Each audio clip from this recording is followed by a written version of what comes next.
Buen día a todos y todas, feliz mañana de jueves 22 de septiembre de 2022. Comienza así un nuevo programa de Voces del Interior, el número 45. Hoy un día que podemos decir primaveral porque ya estamos en primavera, ¿no? En la antesala, buenos días para Buenos días. todos. Pero en hora llega en todo Mañana, caso. mañana. El día de cumpleaños de Sarita, mire Sí, usted, vamos a estar exactamente. celebrando dos cosas a la vez interesantes. Bueno, le damos la bienvenida entonces a Sarita. ¿Cómo anda, Sarita? Buenos días, bien, ¿cómo andan? Gabriela. Muy bien, buenos días para todos. Muy contenta de volvernos a reencontrar luego de haber tenido Esa el jueves pausa. pasado un programa grabado. Un programa grabado, pero prácticamente como que si fuera en vivo, porque todos los aportes que hicieron, todos tenían la vigencia del momento. Y era Exacto. un programa especial dirigido justamente a, bueno, amplificar esa medida de lucha que había tomado la Central de Trabajadores, CNT, y desde Voces del Interior lo que hicimos hacer, como siempre, con esta mirada que le solemos poner a las cosas, que es desde el interior, ¿no? Bien, para comenzar, como generalmente hacemos, saludamos algunos de los días que generalmente, bueno, se ponen en el almanaque para que algunas fechas trasciendan. Y tenemos una lista importante de días esta vez, porque el 19 de septiembre, bueno, se conmemoró el Día de la Educación Popular y Comunitaria.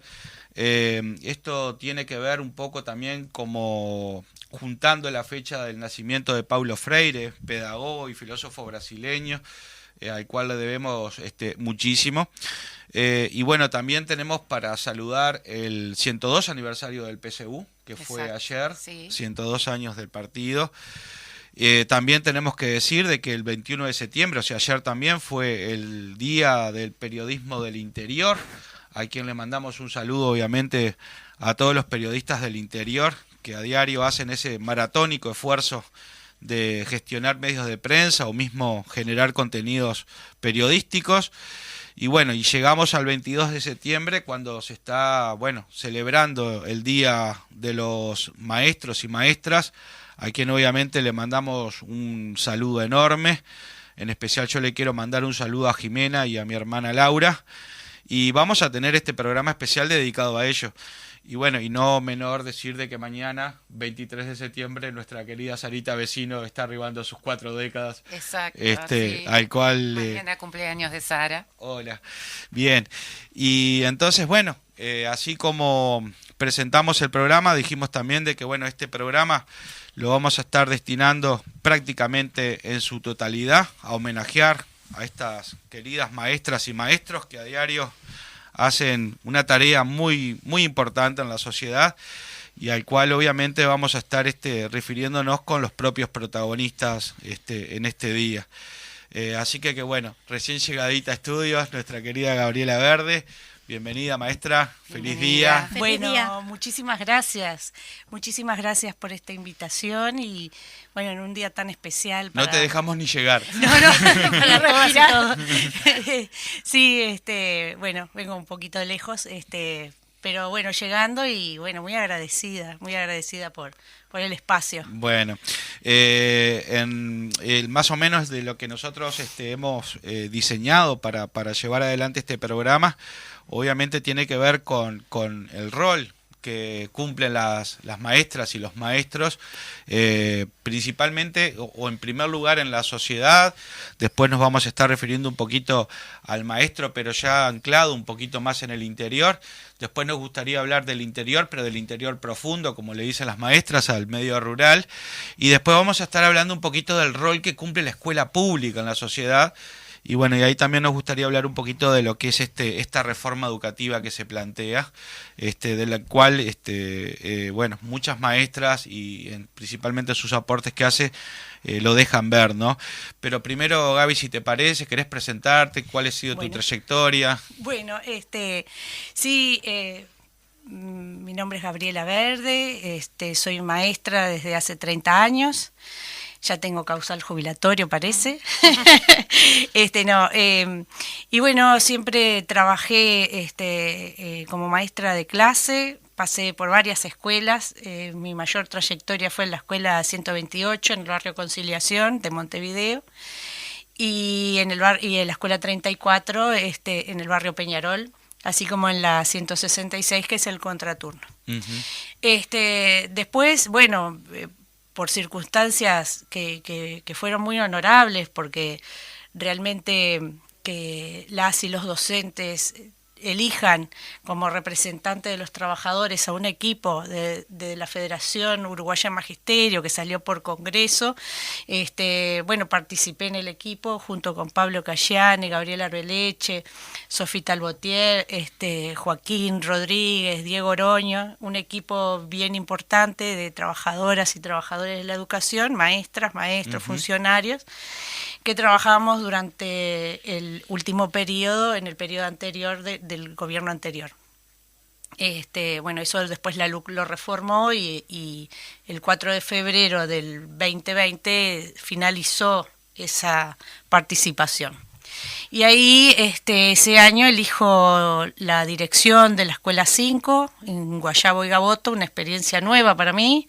Estrené la dirección en una escuela hermosa. Hermosas compañeras, familias en el Cordón. Para mí fue un desafío porque no conocía en profundidad el barrio Cordón, así que fue todo bien interesante el trabajo allí, el trabajo en redes. Y luego este año elegí en otra zona de Montevideo también bien linda, bien diferente, que me acerca al Montevideo rural y que es en Puntas de Manga. En la escuela 332, en Linneo y Belloni.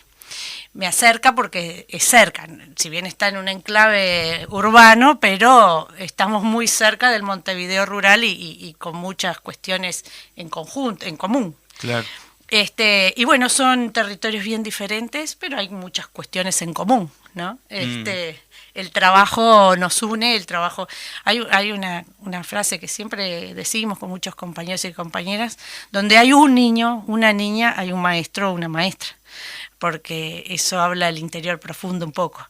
Que si bien soy maestra montevideana, quizá aquí la voz de los compañeros y compañeras van a ser realmente los verdaderos protagonistas de ese Uruguay profundo y bueno, pero a nosotros nos nutre la pedagogía nacional con genialidades de maestras y maestros que producen a partir de su trabajo en la escuela rural. Ujú. Bueno, Julio Castro, es uno de los representantes que para nosotros ha sido y es una guía.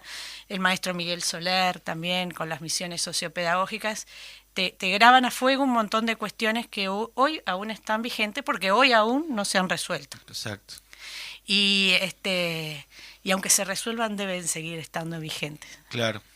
Y Gabriela, ¿qué nos podrías decir entonces, entrando como en una generalidad, cuál sería el rol del maestro y la maestra en la sociedad? Bueno, es un rol que puede ser bien polémico, ¿no? Esto lo voy a decir, esto es a título personal, después sí me voy a hacer referencia a la construcción que hemos hecho desde colectivos, que en realidad los colectivos que pertenezco y donde hago mi aporte militante es en la Federación Uruguaya de Magisterio, en ADEMU Montevideo concretamente, y a nivel pedagógico, ahora próximamente en las ATD. Estuve en las ATD, los 5 años que estuve en el consejo no participé. Asambleas técnico-docentes, sí, ¿verdad? De primaria. No participé, bueno, éticamente no estaba bien que estuviera representando a los colectivos maestros desde lo técnico docente, porque yo no estaba ejerciendo la docencia en ese momento, entonces esa etapa como que me retiré. Y bueno, y ahora nuevamente vuelvo a participar de las ATD. Desde el punto de vista personal a lo que me quiero referir, y bueno, y por mi formación política también, es que es el mejor lugar de militancia, de militancia social. Uno está ahí, todo lo que pasa en las sociedades se refleja y repercute en la escuela. Es el espejo. Ahí des en cuenta que el 80% de las niñas y niños del país van a la escuela pública. O sea que tendríamos más o menos un 80% de las familias, y lo que le sucede a las familias impacta en la vida de esas niñas y esos niños. Así que De ahí nos nutrimos de mucha información y de mucha formación también, y ese lugar de militancia social debe cumplir el maestro y la maestra ese rol, ¿no? Del cuidado de las infancias, del cuidado de sus derechos, de la voz de los que no tienen voz, porque lamentablemente no llegamos, y eso es una de las cosas que hay que profundizar más adelante, es cómo se organizan las familias también para poder tener la voz de los que no tienen voz. Sí, la recibimos nosotros todos los días, cotidianamente en la escuela, pero no a nivel general en forma organizada. Y las maestras y los maestros sí somos la voz de los que no tienen voz, y esa militancia del cuidado, esa militancia de valorar y respetar y los derechos de las infancias es el rol principal que debemos cuidar. No solo de la educación, del derecho a la educación, sino también que nos nutrimos desde el lugar de la pedagogía nacional, también los otros derechos. Y la mirada pedagógica no puede ser exclusivamente desde el maestro y la maestra. Esa mirada debe ser desde otros actores también. Y por eso nosotros somos ese nexo como para poder, poner esa voz como siempre decimos. Ese me parece que es el rol, en definitiva, desde lo personal, es un rol de militancia social, el mejor. Claro. No el vocacional, porque el vocacional deja mucha gente afuera. Si uno dice, el maestro es vocacional. Sí, puede ser vocacional, sí, no cabe duda, porque uno cuando elige la carrera y continúa en ella y sorteas todos los detalles y después empezás a trabajar y continúas trabajando en el magisterio, bueno, hay algo interno que te mueve a hacer eso. Si no, no. Por el salario no va a ser. Entonces, puede ser que sí, pero para mí me tira más decir este rol de militancia social. Uh-huh. No solamente tiene que ver con lo académico, la tarea del docente, ¿verdad? Tiene que ver también con la formación de valores de una cantidad de gurisitos que de algún modo también están propensos a recibir esa educación, ¿no? Exactamente. Bueno, no solo se trabaja, no solo debemos trabajar lo académico, sino hay otras cuestiones básicas previas. Lo académico queda de costado. El niño y la niña cuando llega a la escuela no llega de cero, llega con una familia atrás, con un barrio, con un territorio, con una cultura, con una forma de hablar. Me refiero, por ejemplo, si nos vamos de Montevideo a la zona vamos a suponer, a la frontera con Brasil, el respeto por su lengua. Hay unos trabajos maravillosos de las escuelas de frontera. Ahora no me sale el nombre, pero sí hay un trabajo hermoso que escribió un joven por el respeto al portuñol. Y bueno, y ahí hay toda una movida, ¿no?, distinta que atender. Claro. Si nos vamos al litoral, lo mismo, el contacto con el cruzar el río, con todo lo que significa la idiosincrasia de esos departamentos del interior, y en el medio del país lo mismo. Ovaldía escribía también un libro que hablaba en cuanto al lenguaje, de los modismos de cada lugar, de las palabras, y esos son muy buenos respetarlo, porque es parte de la cultura.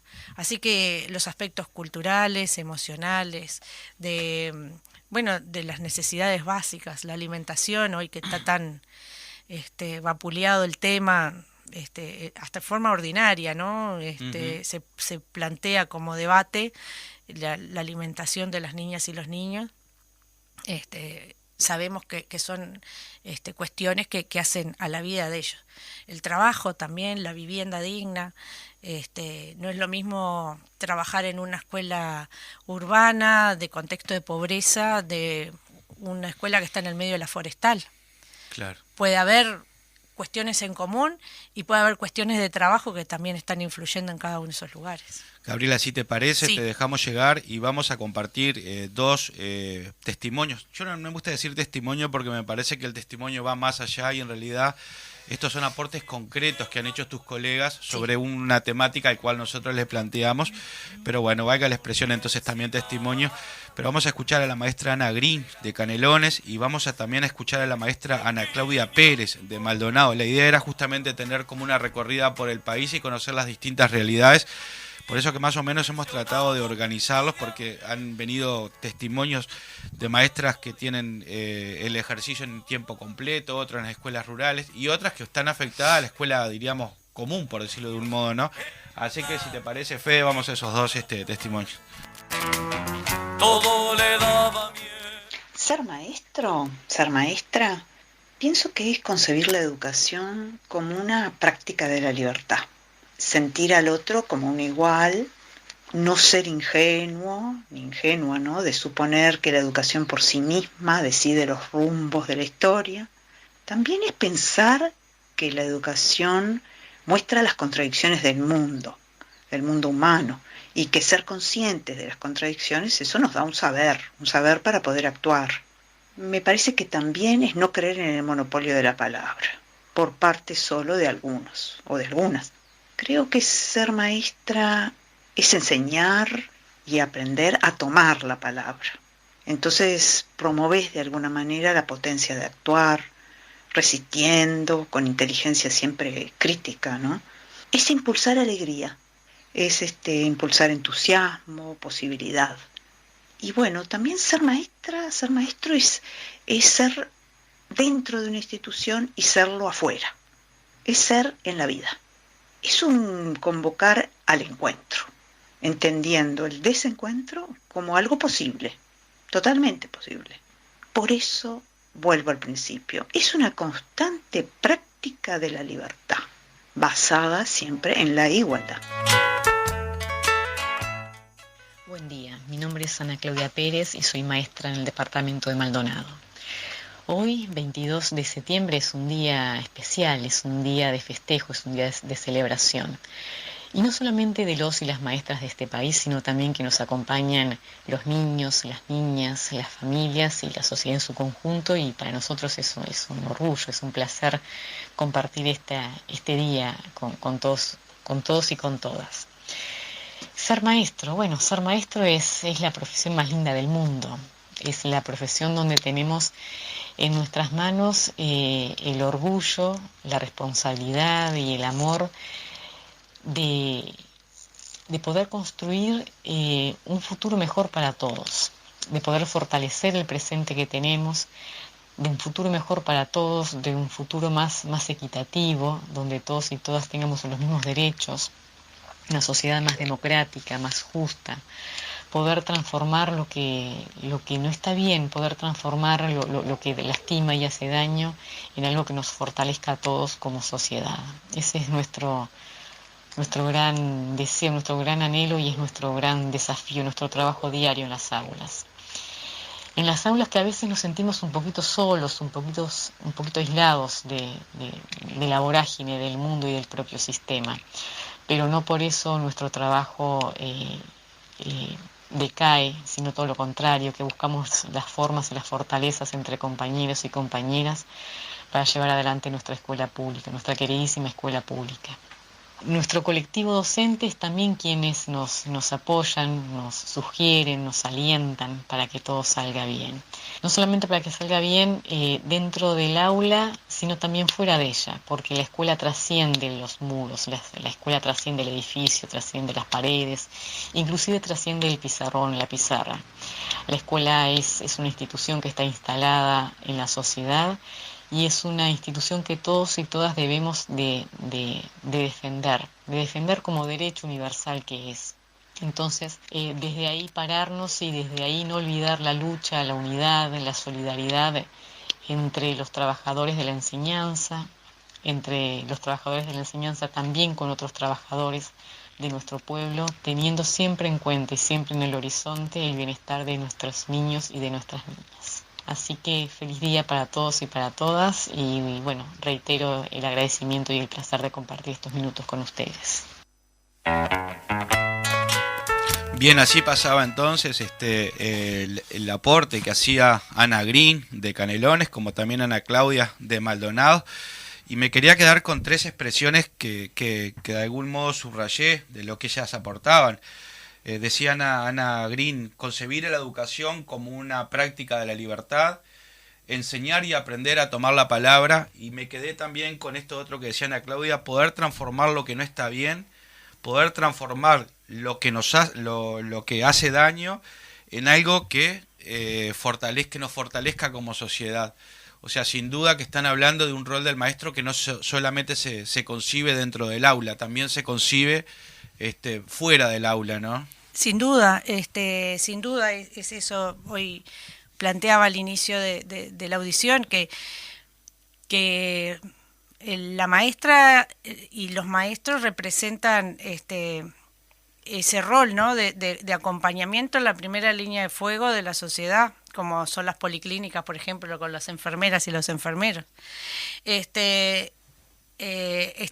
en contacto con todo lo que está sucediendo en el territorio, en el caso de ser maestra de determinado barrio, pero además también al estar y al ser organizada la participación de las maestras y los maestros, también ves y estás en contacto con todo lo que está sucediendo hoy en la sociedad. Entonces monopolizar, como decía Ana, la palabra restringe esa libertad, porque recorta un montón de cuestiones que están lejos de lo que está sucediendo y desconociendo qué significa enseñar y aprender en determinados contextos de pobreza, contextos rurales, contextos urbanos. Está desconociendo si nosotros aplicamos una masa que, bueno, después lo hablaremos, de reformas que están muy lejos de lo que la sociedad necesita y hacia dónde quiere caminar. Y otra de las cuestiones que hablaba Ana Claudia es, bueno, no solo ser empático con las niñas y los niños, lo que les sucede en el aula o en la escuela, sino también en sus familias.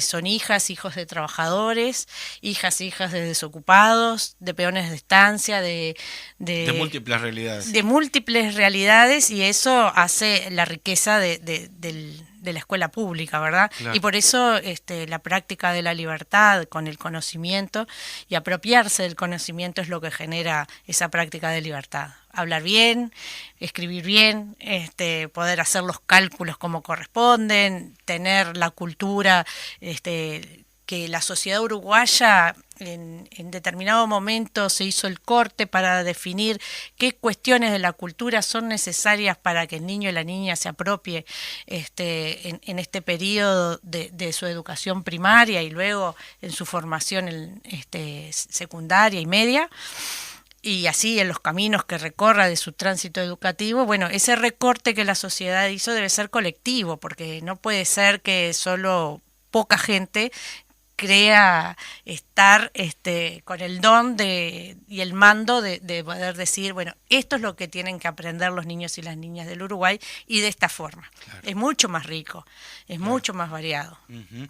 Vamos a conocer otro aporte, esta vez de un profesor de arte. O sea, ustedes saben de que en realidad en las escuelas también hay profesores que se dedican a tareas específicas, ¿no? En este caso vamos a conocer la opinión de Fernando Zacarías, que es de Salto, que es profesor de arte en 10 años de ejercicio en distintas escuelas, como él dice. Así que, Fede, si te parece, vamos a ese aporte. Pues ya no daba más. Bueno, las muy buenas tardes y el agradecimiento por la oportunidad de poder llevar un poco la voz de lo que significa la docencia en el interior, específicamente en la ciudad de Salto, es el lugar donde trabajo. Así lo vengo haciendo desde el año 2012, en diferentes escuelas y diferentes modalidades de escuela o formatos de escuela que hay en nuestro departamento. Entendemos nosotros que el trabajo del maestro cotidianamente es una labor muy importante desde la perspectiva del vínculo, muy importante desde el punto de vista desde que cualquier acto que ocurre en una institución escolar es un acto educativo, humanizante y por supuesto transformador.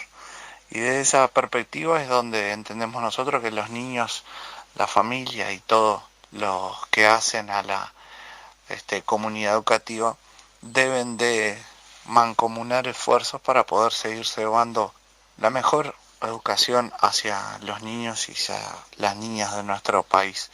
En esa perspectiva, la voz de los docentes es una de las que más se debería de poder poner sobre la mesa y poder ser oída, y de ello toman insumos para que se produzca la mejor forma de educar, teniendo la voz de los participantes.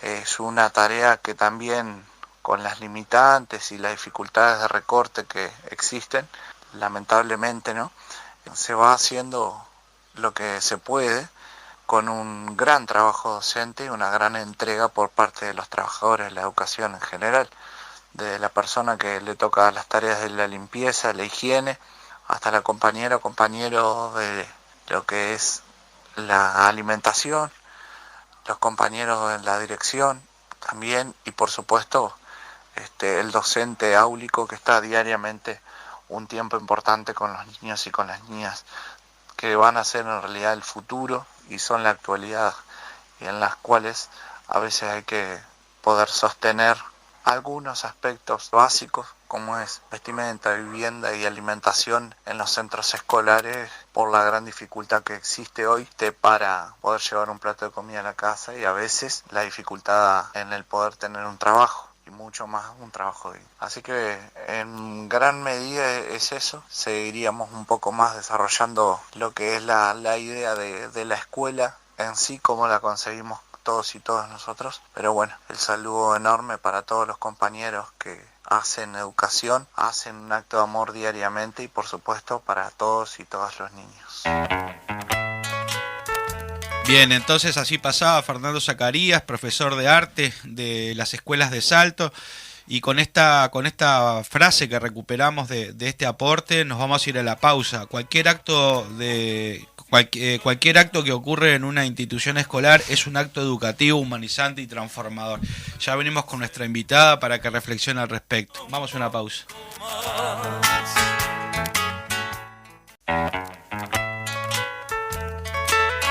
Bien, volvemos entonces con el segundo bloque de Voces del Interior, hoy celebrando, festejando y homenajeando a las maestras y maestros en su día, y estamos conversando con Gabriela Verde acá en estudios, pero también rodeadas de aportes de maestras de distintos puntos del interior, que pretenden de algún modo con este programa construir este rol del maestro. Hoy lo estuvimos viendo, el rol del maestro en general.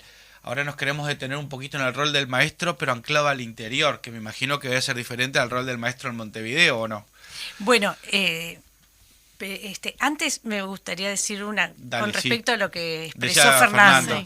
Y es una frase que decía un maestro, Hugo Rodríguez, un referente para muchas maestras y maestros del Uruguay. El Hugo, así le decíamos, el Hugo, nos decía... todos los días cuando entras a la escuela, entras de una manera y salís siempre diferente.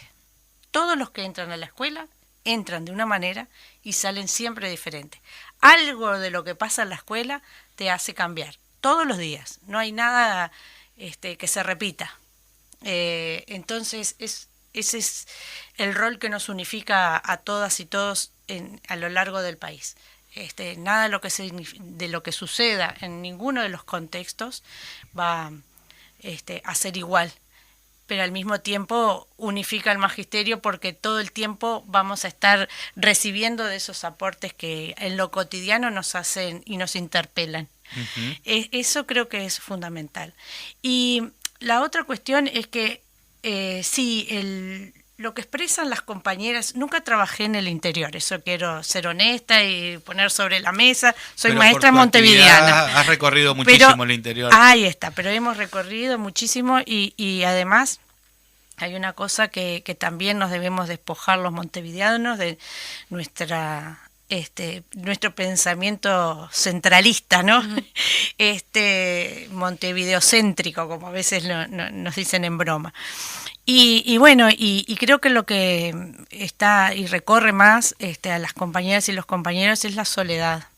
Es ese sentimiento de soledad, que si en Montevideo muchas de las políticas son muy difíciles que lleguen realmente al acto educativo, porque cuando uno diseña políticas, cuando el Estado diseña políticas, debe saber que debe ser escalonada y además situada, porque si no, no llegan. Hablamos para una tribuna y sí, hay que reformar, pero ¿cómo hacemos que esa reforma realmente lleguen los recursos a las escuelas? Que no son solo materiales los recursos, ¿verdad? Tienen que ser de formación para las y los docentes, tiene que ser de acompañamiento pedagógico, tiene que ser, también de recursos, por supuesto, materiales, y a veces en esas cuestiones, en el interior, cuesta más llegar, y en esa soledad hay que vincularse con otros actores, que es la fortaleza. Esa es la fortaleza, creo yo, del compañero y los compañeros que trabajan en otros departamentos, que la fortaleza sí a veces puede llegar a ser un problema que desde otros lugares se metan en la labor pedagógica que es exclusiva de los docentes, pero sí pueden acompañar. Nosotros podemos recibir acompañamientos, pero hay una labor que es de la maestra. En ese sentido creo que hay ventajas y desventajas. Las escuelas rurales que están en algún enclave que puedan llegar a tener vecinos en el entorno siempre reciben el apoyo, el acompañamiento, porque es un centro cultural y de referencia para la zona. Entonces ahí la soledad puede sentirse la maestra, la soledad por parte del Estado, pero no de su enclave. A diferencia de Montevideo o de las capitales departamentales, hoy es que el Estado se ha retirado no solo de los aportes a las políticas educativas, sino también que se ha retirado de las políticas públicas y sociales, como son los OCAT, los ETAF, los recursos hacia determinadas policlínicas, y esa soledad en Montevideo también se está sufriendo. No solo del recorte de políticas hacia la política educativa, sino también a las políticas públicas. Eso está compensado, quizá por su historia en el interior, está compensado por toda esta cuestión social que hay en el entorno de las escuelas, y quizá los muros en las escuelas del interior y las escuelas rurales no están tan altos, están más bajos y es más permeable. ¿Qué detalle que estás nombrando ahí? Tenés razón en eso. Es más permeable, ¿verdad? Por varias cuestiones que si tomamos solo este punto, bueno, tendríamos... Sí. Acá, por ejemplo, uno de los programas que ha sufrido sus recortes y que está en todo el país y que ha sido de gran importancia para revelar esto, ha sido el programa de maestro comunitario. Ese maestro que cumple ese rol, ¿no? Ese rol comunitario, que estar con las familias, que acercar a la familia a la escuela y la escuela a la familia. Esa también ha sufrido su recorte, así que por varias partes esa soledad de distinto modo se comparte, desde el docente rural al docente urbano. Y en el interior creo que es esa la cuestión, y el peso que tiene es de llevar la cultura, sobre todo eso, y mantener la cultura, porque otra maestra muy querida, Chichita Méndez, nos decía, el maestro rural, la maestra rural, debe estar y cumplir su rol para la ruralidad. Y la ruralidad, ¿cómo la entendemos? ¿Es porque estás viviendo ahí de casualidad y tenés que ir a la escuela?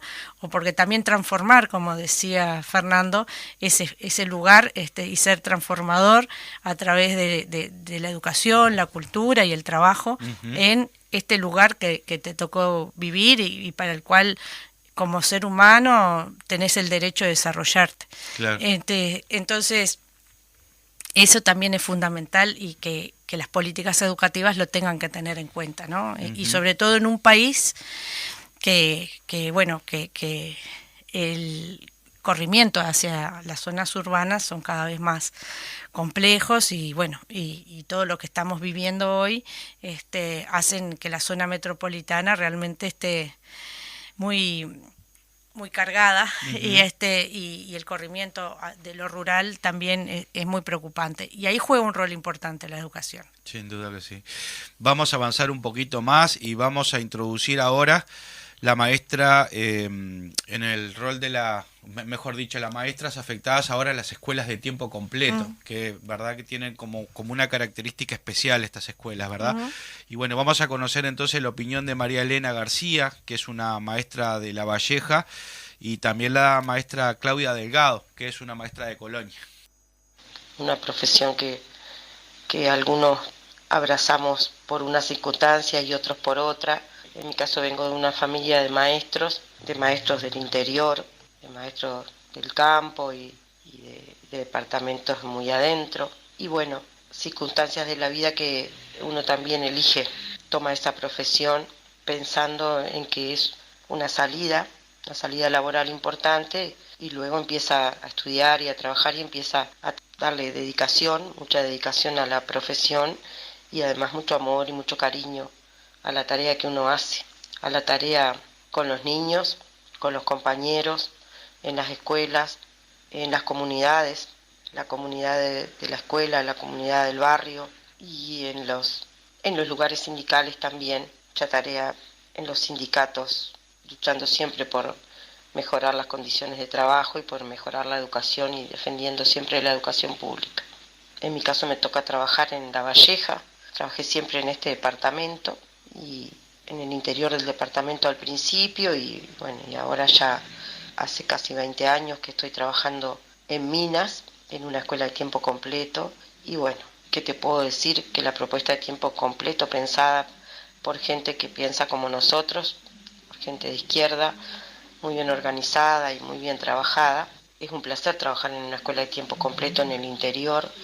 Realmente yo hace 22 años que trabajo en tiempo completo y hace 8 años que estoy en la misma escuela y he visto la transformación de esa escuela, de lo que era una escuela común, una escuela que también estuvo categorizada como de contexto crítico, a pasar a ser una escuela de tiempo completo, cómo ha transformado a los niños y a la comunidad también.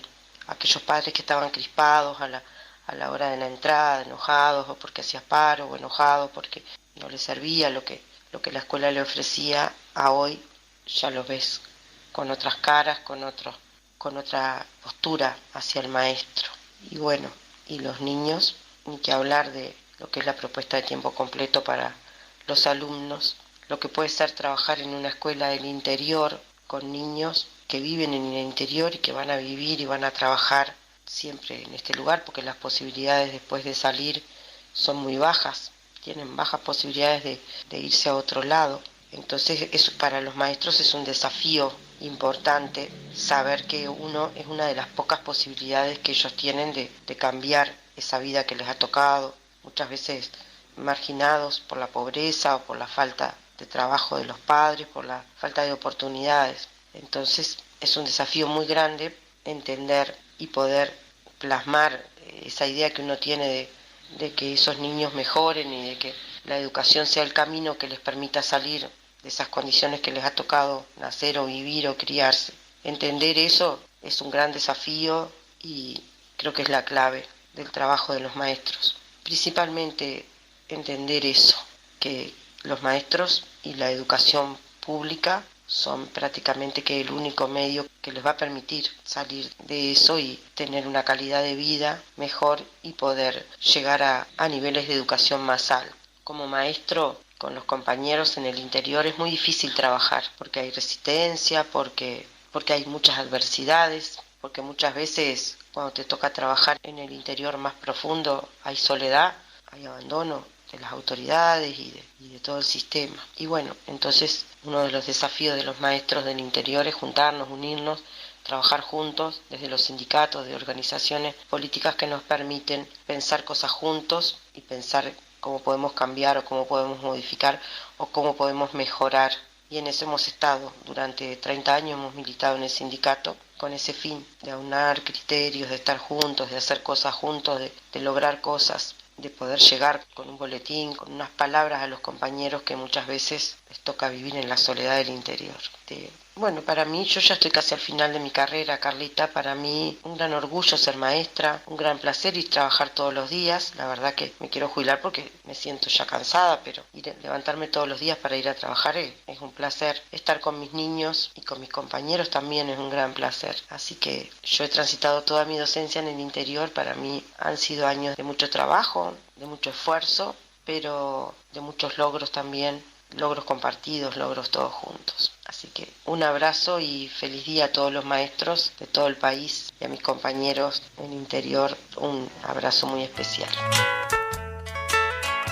Hola, bueno, primero que nada agradecerles por la oportunidad de que las voces de las maestras y los maestros del interior lleguen y se hagan oír.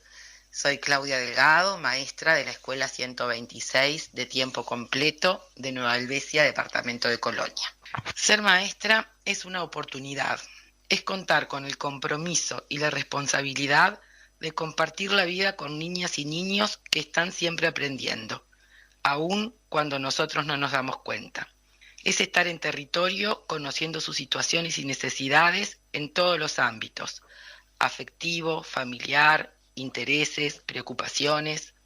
Es un desafío, cómo cargar esas horas con algo que valga la pena, desde los conocimientos que circulan hasta los momentos compartidos.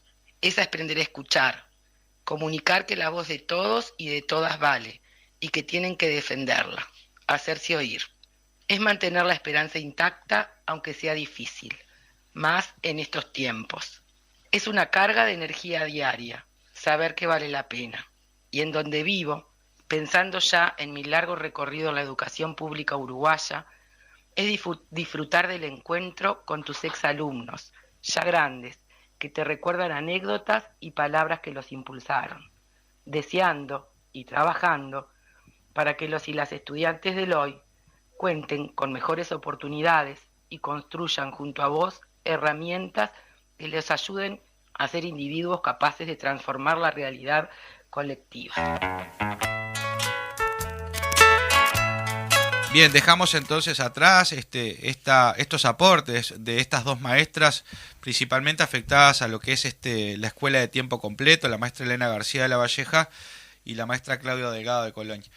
¿Qué opinión tenés, Gaby, al respecto? Bueno, acá vuelve a saltar el tema de la soledad, ¿verdad? Sí, que la soledad, no hay que ponerlo como personalizar las cuestiones.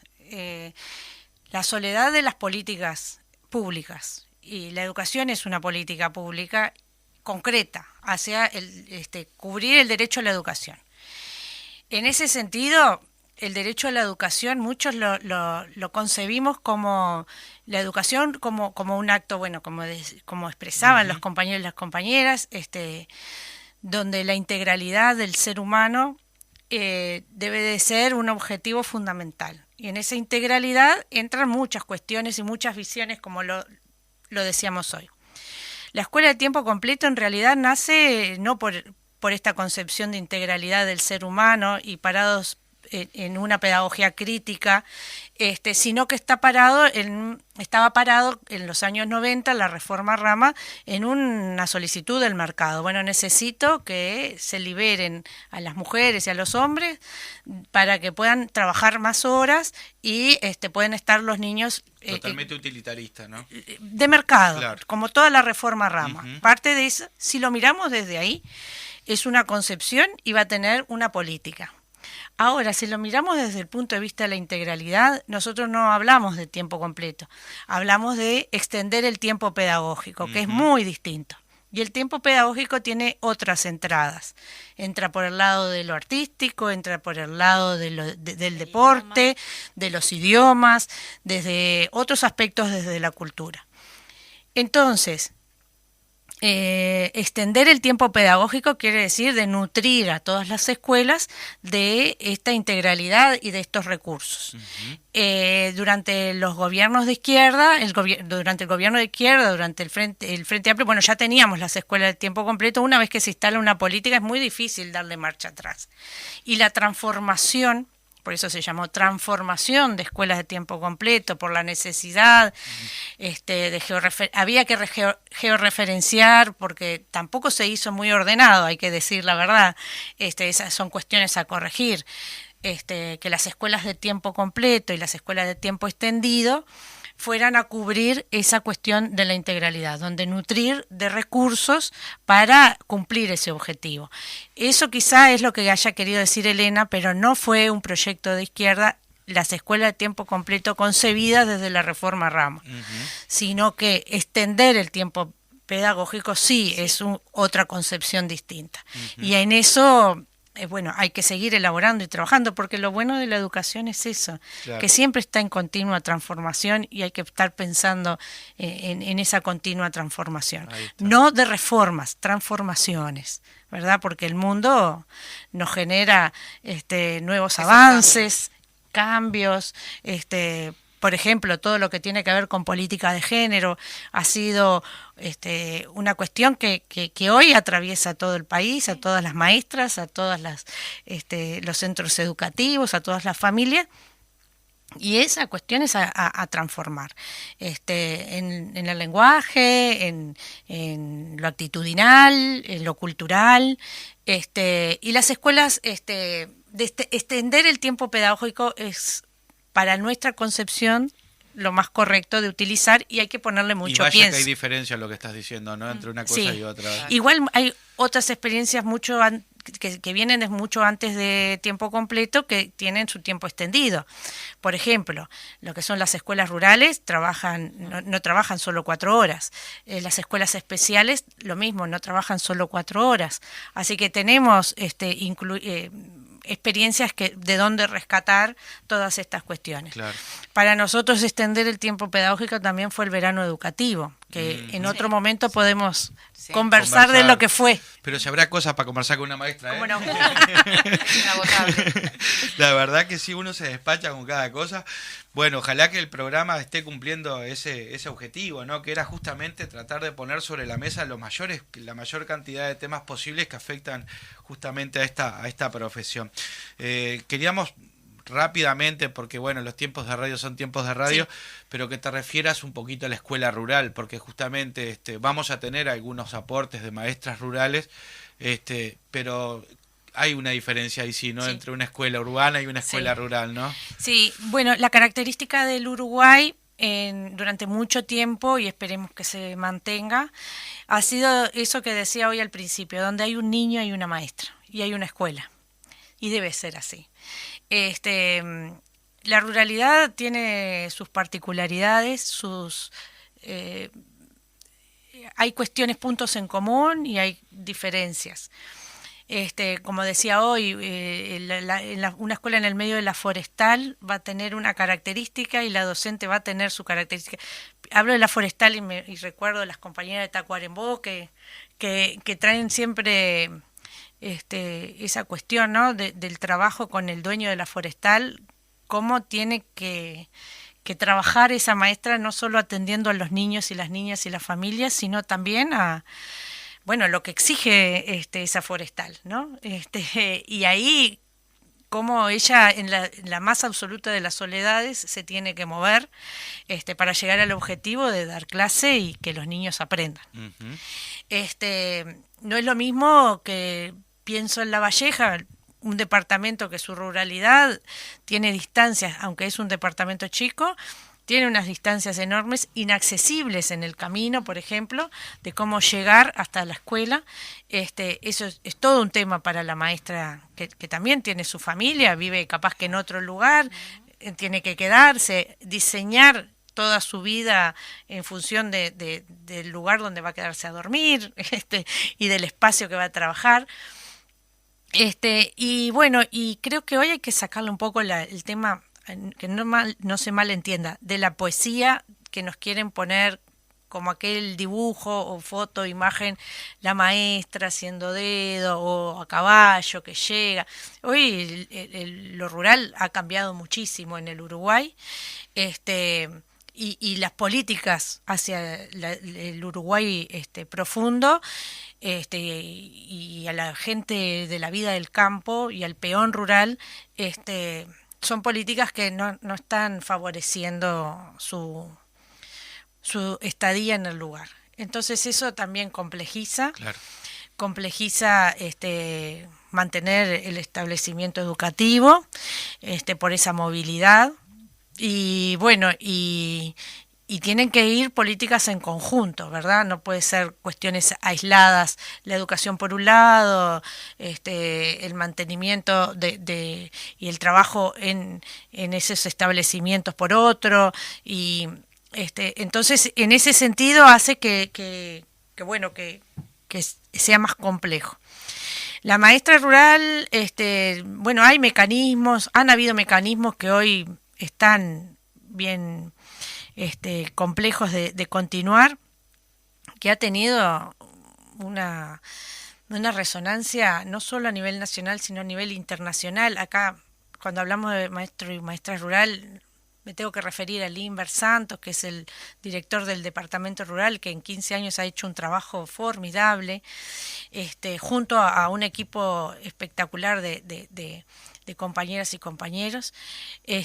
No me puedo olvidar del Palillo. El Palillo es un compañero que es director del CAF, del Centro Agustín Ferreiro, que es un centro de capacitación para la educación rural, donde han hecho trabajos que el Uruguay capaz que no conoce, que salen desde el territorio, que sale desde las maestras y los maestros rurales, que se han juntado, han trabajado en equipo y han trabajado muy bien en la producción de conocimiento, que hemos sido, por ejemplo, han venido desde Costa Rica, desde El Salvador, Nicaragua, hasta Japón, España, Córdoba, desde muchos lugares, Brasil, han venido al Uruguay a rescatar esa producción de los maestros y las maestras rurales en estas instancias de formación. El valor que tiene el maestro rural es, bueno, todo lo que tiene que hacer para llegar a ese acto educativo. Ese camino que tiene que recorrer es la riqueza. Y el estar en contacto con la naturaleza creo que le da el plus, que tiene una visión mucho más amplia del mundo que quizá los maestros urbanos que estamos en otras visiones más también. Acotados, ¿no? en lo geográfico. Vamos a conocer justamente la opinión de una maestra que ha tenido una larga trayectoria de maestra, pero que ahora está en ejercicio en una escuela rural. Es la maestra Alda Pérez, de la escuela rural número 42, de la localidad de Parallé, entre Rocha y Velázquez. Pero bueno, tenemos la presentación que le hace Magela Altier a esta maestra. El testimonio que enviamos hoy, con motivo del Día del Maestro, de las Maestras, es el de Alda Pérez.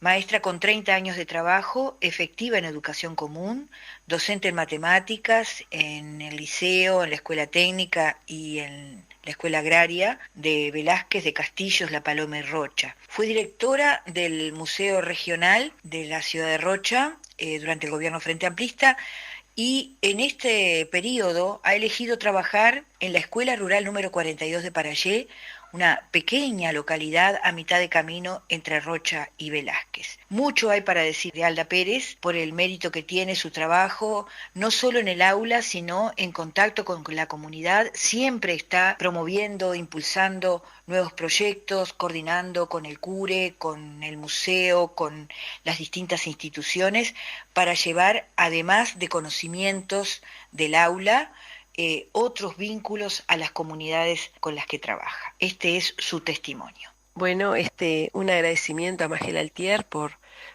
haber pensado en mí como para compartir mi experiencia como docente en algunos aspectos.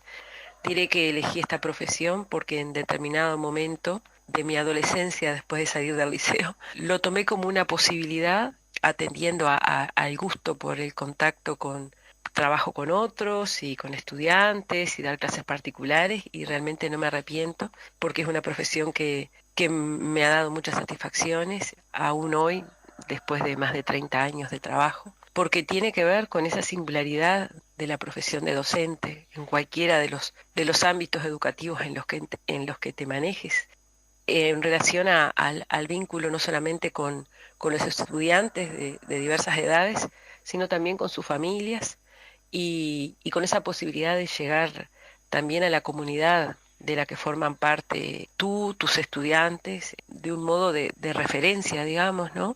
Porque la escuela realmente tiene un impacto muy fuerte en las comunidades donde está inserta.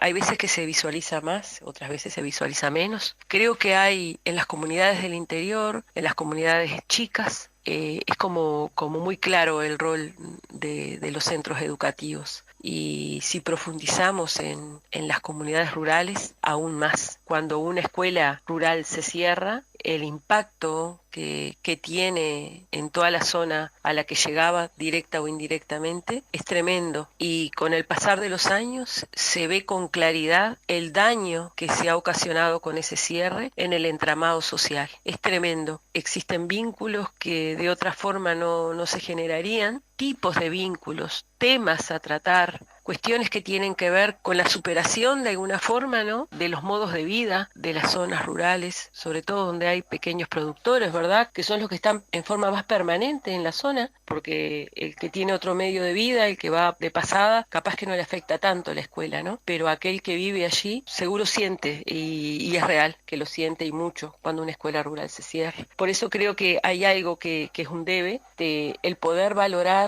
cuando hay docentes que ya en los últimos años de su carrera tienen deseo de retomar de pronto esa experiencia rural que en algún momento tuvieron, pero ahora con un tremendo bagaje de experiencias y contactos y fortalezas que se han ido generando en su pensamiento a partir de la experiencia.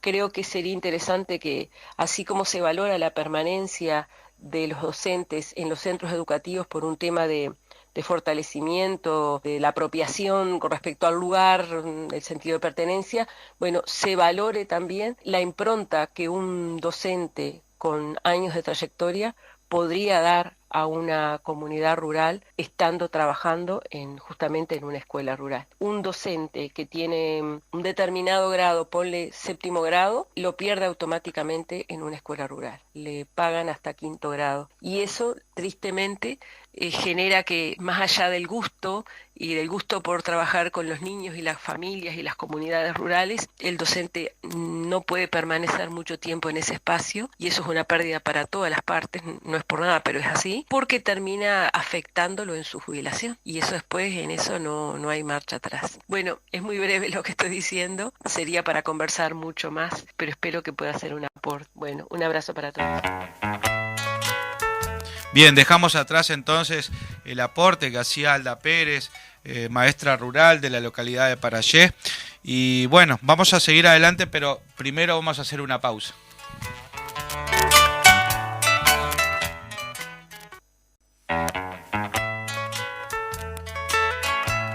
Bien, seguimos adelante entonces con este programa especial dedicado para homenajear a las maestras y a los maestros en su día. Y le tocó el rol ahora de ilustrarnos a Sarita. El rol histórico. Bueno, como venimos en este día que cada 22 de septiembre conmemoramos a las y los maestros uruguayos, constructores de la sociedad y formadores de niños, niñas y jóvenes, con ellos y ellos comienza nuestro recorrido en la educación, en las diferentes instituciones que nos van a ir formando a lo largo de nuestras vidas. Vamos a hacer un poco de historia de lo que es la educación pública en el Uruguay. Las escuelas de la patria fueron creadas en 1815 por el gobierno artiguista en Montevideo y en Purificación. para educar a los jóvenes como futuros ciudadanos republicanos. La experiencia fue muy corta, pero destacable por la filosofía que la sustentó, que era la educación conjunta de niños de todas las clases sociales y razas, con énfasis en los valores de la libertad, el federalismo y la república. En 1830, con el comienzo de la vida constitucional, funcionaban en Montevideo 3 escuelas de educación primaria. Durante los años 1854 y 55, el secretario del Instituto de Institución Pública, el doctor José Palomeque, recorrió las escuelas del interior del país y realizó un pormenorizado informe sobre su estado.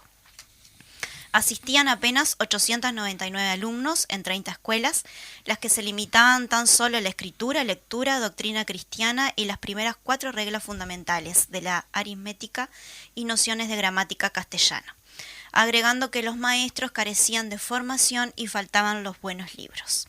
Culminaba su informe proponiendo una serie de medidas tendientes a revertir la situación, como sistematizar y uniformar todo el sistema escolar, crear recursos específicos para la educación, atender la educación femenina, formar maestros, establecer la obligatoriedad escolar y designar a quien dirigiera ese sistema. Su propuesta fue muy elogiada por las autoridades del momento, pero no fue aplicada en ninguno de sus términos. En cuanto a la enseñanza superior, desde 1833, año en que el padre Dámaso Antonio Larrañaga propone un proyecto de ley creando 7 cátedras, hasta 1938, bajo el gobierno de Manuel Oribe, fecha en el que el Colegio Oriental de Humanidades y Poder Ejecutivo instituye la Universidad Mayor de la República. El 26 de febrero de 1848 se dicta el decreto reglamentario de enseñanza primaria organizando el Instituto de Instrucción Pública. En cuanto a la educación privada, en 1861 se crea el primer colegio que fue regido por las Hermanas del Huerto. La formación de docentes se inicia en 1866 bajo la Junta Económica Administrativa de Montevideo, creándose la Escuela Normal. 2 años más tarde se crea la histórica Sociedad de Amigos de la Educación Popular a instancias de José Pedro Varela, entre otros. La enseñanza media es validada en el año 1870. Uno de los principales responsables del actual sistema uruguayo de educación, caracterizado por ser público, laico, gratuito y obligatorio, fue José Pedro Varela. En 1874 publica su obra La Educación del Pueblo, obra que refleja hasta hoy día la filosofía educativa de nuestro pueblo. Varela manifiesta su postura en cuanto a la educación como un elemento fundamental y necesario para la democracia. El gobierno democrático republicano supone en el pueblo las aptitudes necesarias para gobernarse a sí mismo. Para el pensador, el sufragio universal supone la conciencia universal y la conciencia universal supone y exige la educación universal. Sin ella, la república desaparece y la democracia se hace imposible. 2 años más tarde, publica la legislación escolar, donde expone la gestión y la organización de un nuevo sistema educativo adaptado a la situación social y demográfica del país del momento. Asumió Varela el cargo de Inspector Nacional de Instrucción Primaria y comenzó a desplegar una intensísima actividad organizando y controlando la constitución de un sistema escolar hasta ese momento prácticamente inexistente, labor que continuó perfeccionando su hermano Jacobo Varela luego de la prematura muerte de José Pedro en 1879. Desde 1877 hasta 1880, la matrícula escolar creció notablemente, tanto en las escuelas públicas de 17.500 a 24.700 como en las privadas, de 6.600 a 15.000 alumnos. Este crecimiento estaba reflejando una realidad. La sociedad uruguaya, mejor dicho la montevideana, comenzaba a sentir las necesidades educacionales con mayor intensidad. Para 1885 ya estaba en funcionamiento 354 escuelas públicas que educaban a 30.302 alumnos y 429 escuelas privadas con 20.289 alumnos. Una cifra muy significativa si se considera que en 1968 solo había un estudiante escolarizado cada 33 habitantes.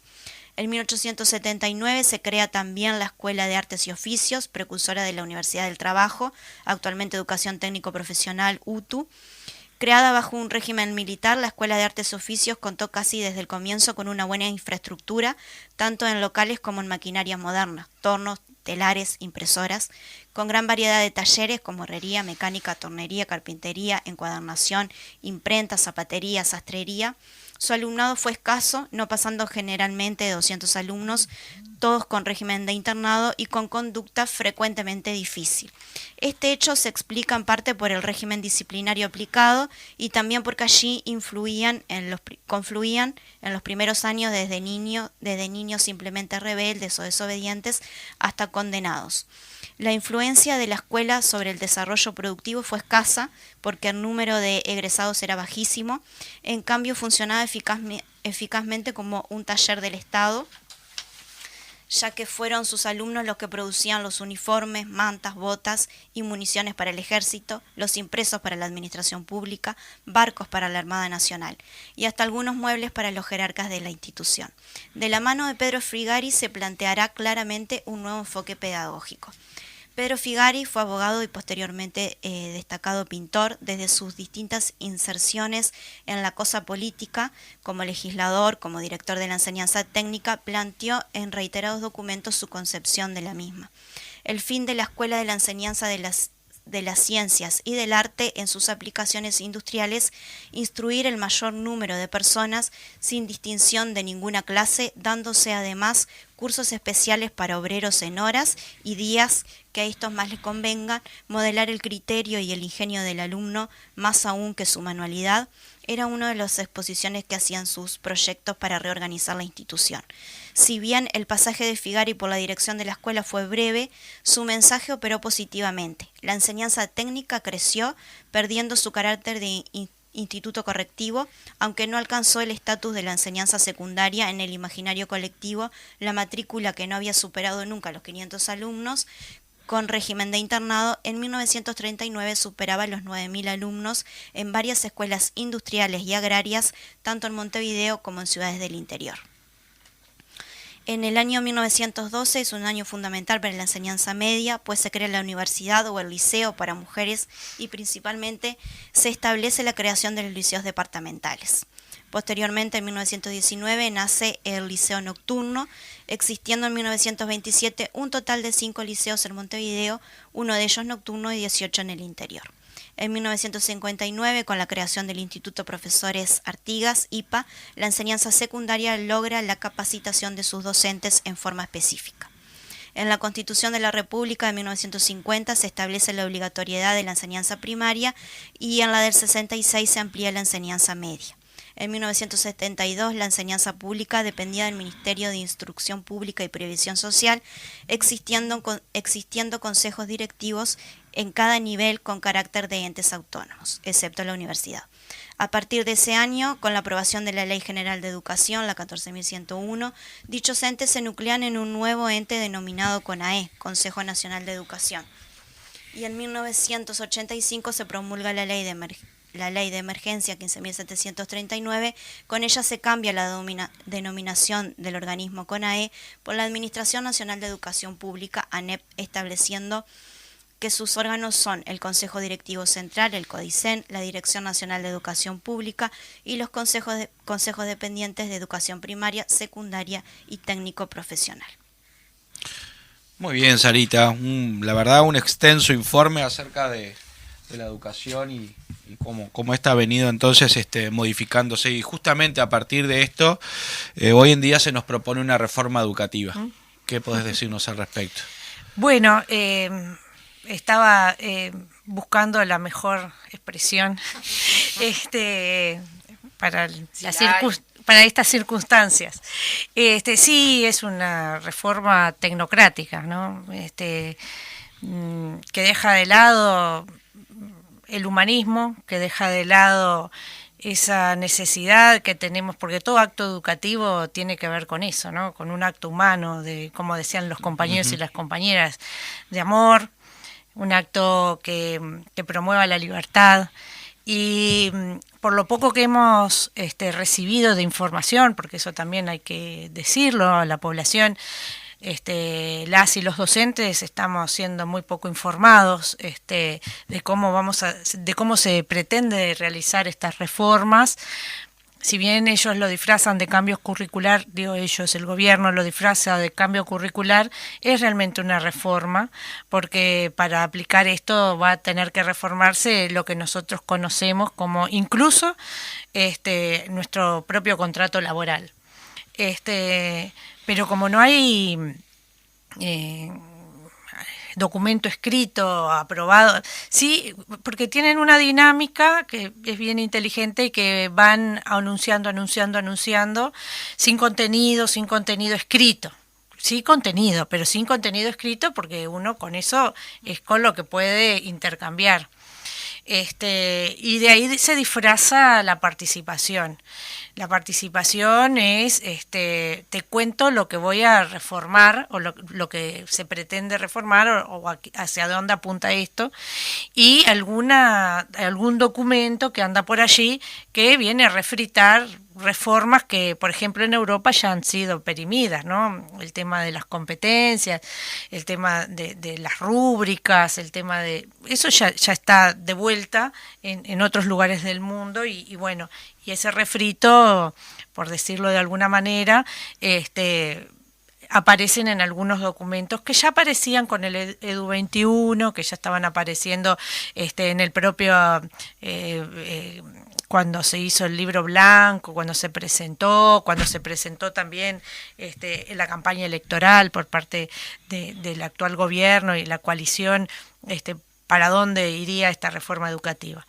Y no es nuevo. Son políticas que también aparecieron y conceptos que aparecieron en los de las competencias en los años 90, en Estados Unidos.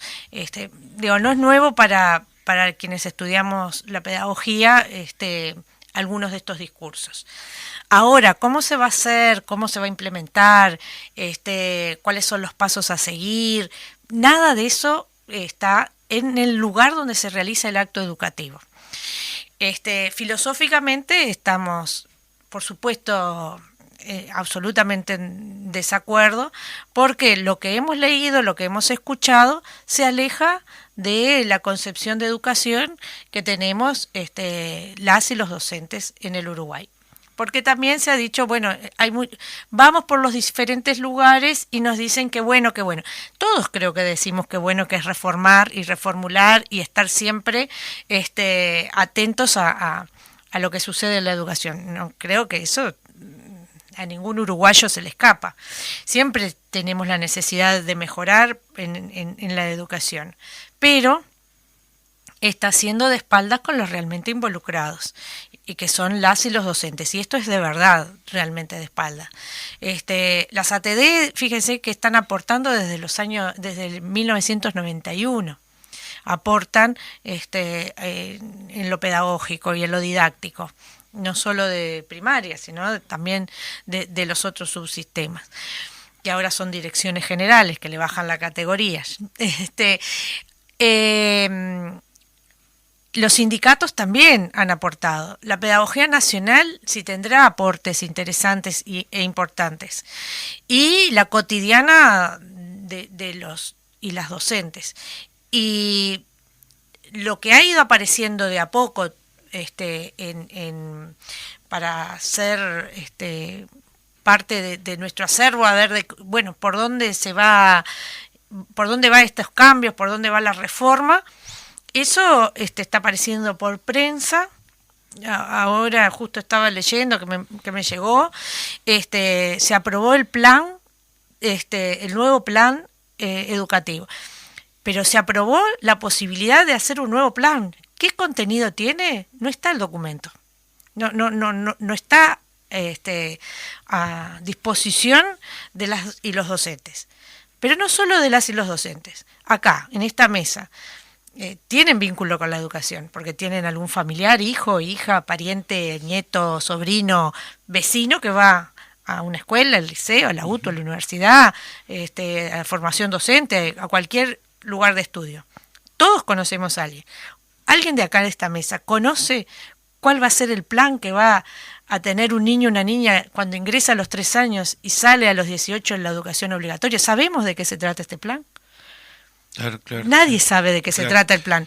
Entonces, cuando empieza así algo, que ya está aprobado un plan, que nadie sabe qué es, es muy difícil que se lleve adelante o poder decir, bueno, esto está para mejorar, esto está para cambiar.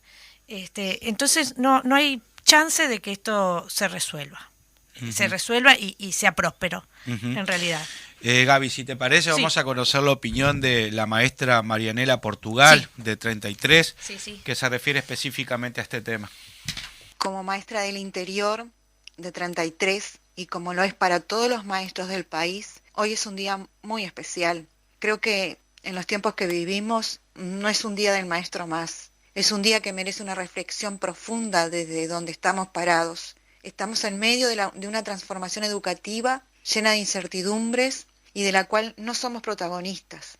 Entonces me pregunto, ¿qué valor tiene nuestra profesión en cuanto no somos tenidos en cuenta para transformar el lugar que habitamos y donde desarrollamos nuestra profesión?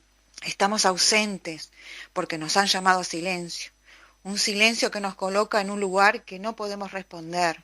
Responder a las comunidades de los centros educativos que tampoco saben de qué se trata y pregunta y cuestiona. Somos la cara visible, los que estamos en los territorios, los que damos la cara y no tenemos respuestas.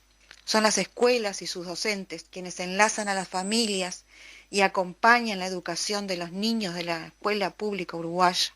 Pero somos los primeros a quienes se nos cuestiona y posiciona ante la sociedad como los culpables de los resultados negativos de la educación.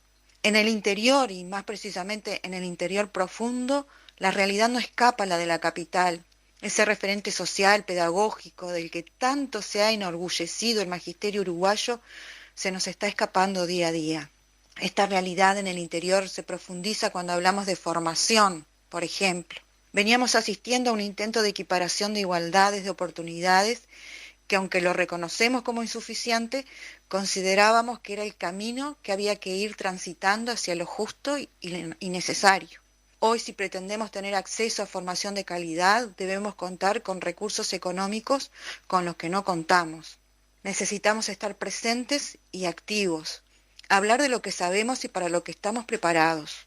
Y en este 22 de septiembre, precisamente, pienso en palabras de Paulo Freire, y con ellas extiendo mis saludos a todos los docentes. Y creo que estas palabras que se encuentran en su obra Cartas a quien pretenden enseñar se ajustan perfectamente a estos tiempos. Paulo Freire decía, el maestro debe caminar con una legítima rabia, con una justa ira, con una indignación necesaria, buscando transformaciones sociales. Bien, dejamos atrás entonces el aporte que hacía Marianela Portugal del departamento de 33 y bueno, seguimos reflexionando acerca justamente de esto que también Marianela subrayaba, que tú ya lo estabas haciendo, que es esta reforma educativa poco participativa o nada participativa. Hoy cuando hablamos del monopolio de la palabra, ¿no? O sea, mejor que aplicado, ¿no? Tal cual. Bueno, sí, y eso es lo que nos une a todo el magisterio, ¿no?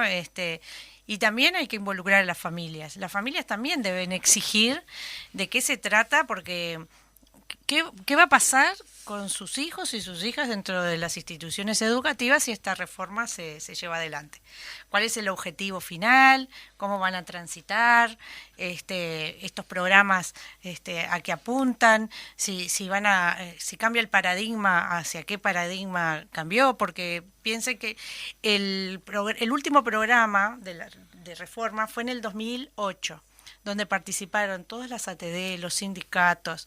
Fue todo un año de elaboración, donde bajaba las propuestas a las escuelas, se reunían en ATD extraordinarias, volvían a subir. Se conformó comisiones de políticas educativas dentro de los sindicatos, donde también estaban los aportes, donde el aporte no solo de la parte educativa de primaria, era con maestras y maestros, sino también con profesoras y profesores. Que iban a recibir después esos alumnos. Exactamente, desde lo disciplinar, desde la historia, geografía, biología, matemática, etcétera, etcétera. Entonces, hoy esos programas, ¿Qué contenidos van a tener? Van a tener contenido porque no estamos hablando de ningún contenido, estamos hablando solo de capacidades que debe tener el individuo para alcanzar determinadas metas. ¿Y quién fija esas metas? Porque un programa educativo y la política educativa debe de ser diseñada a nuestra concepción en conjunto con la sociedad. Por eso los congresos de educación, donde de allí los insumos, que también hay que valorar y hacer la autocrítica, que no fueron en su totalidad tomados para la última ley de educación, pero sí se plantea y la sociedad expresa qué es lo que quieren que pase dentro de un centro educativo. Y ese es el derecho que tiene también la sociedad en su conjunto de saber cómo quieren qué pretenden del centro educativo donde van sus hijos y sus hijas. Gabriela, Sí. disculpa que te interrumpa. ¿Sabés que te quería hacer una consulta? Porque estaba justamente leyendo una publicación de La Diaria del día de hoy. Ajá. Y en una parte dice, según informó este jueves El Observador, la reforma aprobada implica que los escolares que terminen sexto grado no pasen al primero de educación media, sino que continúen en un ciclo que implique hacer séptimo, octavo y noveno y luego pasar directamente al bachillerato, que por el momento se mantendrá sin cambios en el 2023. Y no sé, lo tendrá que explicar El Observador de dónde salió, porque nosotros no Volvemos tenemos a eso ni que idea. decías vos, que es un trascendido de prensa tras otro. Sí, no tenemos ni idea de qué se trata eso, porque ese documento se aprobó. Pero ¿qué contiene? ¿Cómo se va a escalonar eso? Imagínense que, por ejemplo, en el Uruguay tenemos 2.250 escuelas físicas, ¿no? Nosotros bromeábamos, decíamos, tenemos 2.300, 2.400 kioscos a atender. No, 2.000, esa es la cantidad de escuelas que tenemos. ¿Cómo hacemos eso? ¿Cómo se transforma eso? ¿Y si dónde salen los maestros de séptimo, octavo y noveno? Que además O sea, estaría anulando todo lo que Sí, es sí. el ciclo básico, la educación Sí. media, ¿verdad? Ojo. es un trascendido, ¿no? O sea, Sí, sí. habría que ver. Ojo, séptimo, octavo y noveno ya existe. En el medio rural Sí. ya existe. Y podemos hacer un programa de eso también. Y si Ya nos traemos va vendiendo 2 programas Sí, más. sí, Siempre cómoda la maestra, Sí. Y si traes gente de media, hacemos un debate, porque no estamos totalmente de acuerdo. Así que sería re interesante. ¿Cómo se implementa? Porque este tipo de políticas así van a ser universales. ¿Va a ser universal esto? ¿Dónde está planteado? Porque si vos decís, bueno, sí, 4 y 5 años fue, se universalizó y costó muchísimo universalizar, porque vos tenés que ir escalonando la política, porque los recursos son finitos y hay que arrancarle al Estado los recursos para la educación. No te los dan así nomás, hay que arrancarlos. Entonces, escalonar eso para que 4 y 5 años fueran universal la política fue tremendo, porque además hay que pensar que cada cabeza tiene que tener una silla, una mesa, hay que ver el contexto de la escuela, si va a tener comedor o no, hay que ver si, claro. si esa institución en qué territorio está y cerca de qué territorio, qué es lo cercano, hay que referenciar. Es mucho. ¿Qué población va a Es muy va a tocar? complejo, ¿no? Es Exactamente, algo tan no es así nomás que se hace la universalización de las políticas. En este sentido, sí, yo lo leí, pero me quedo con eso de decir, no sé, es como el anuncio, es muy inteligente. Eso es lo que me quedé. Es muy inteligente porque es una tras otra los trascendidos, uno tras otro. Todos los días viene un trascendido distinto y no te da tiempo ni siquiera a la reacción y la respuesta. Ujú. Yo creo que ahí es es lo que nosotros nos tenemos como sindicato y como ATD, es cómo nos tenemos que enfocar. Creo que es un gran desafío, ¿no? Ujú. Si nos enfocamos a estos trascendidos que son todos los días uno distinto así, o se genera realmente una respuesta global a toda esta reforma, que creo que está Es cuestión de organizarse y ahora y tener un buen reclamo con respecto a estas cuestiones y las propuestas que están, porque hay ríos de tinta de cómo debe de ser la educación en el Uruguay. Gabriela, nos quedan 2 minutitos y entonces hacemos como hacen en los debates, te damos los 2 últimos minutos para que te dirijas con tu mensaje final. Vos sabés que yo sabía que esto iba a pasar y vine preparada. Entonces capaz que me lleva menos de 2 minutos y dice, voy a leer un pedacito de algo que escribió un queridísimo maestro Carlitos Chazale. Dice, a veces es necesario callar, escribir el poema con la piel y ser con los demás simplemente. Muy bien. Bueno, y seguimos, vamos a tener otro testimonio más que todavía nos queda, el de la maestra Casandra Jerez de Río Negro, pero bueno, queremos saludar en nombre tuyo a todo el colectivo de maestras y maestros del Uruguay. Muchas gracias, la verdad. Gracias. ¿Usted fue un alumno, Juan Landaco, que recién se suma? Excelente. Llegaba tarde seguro.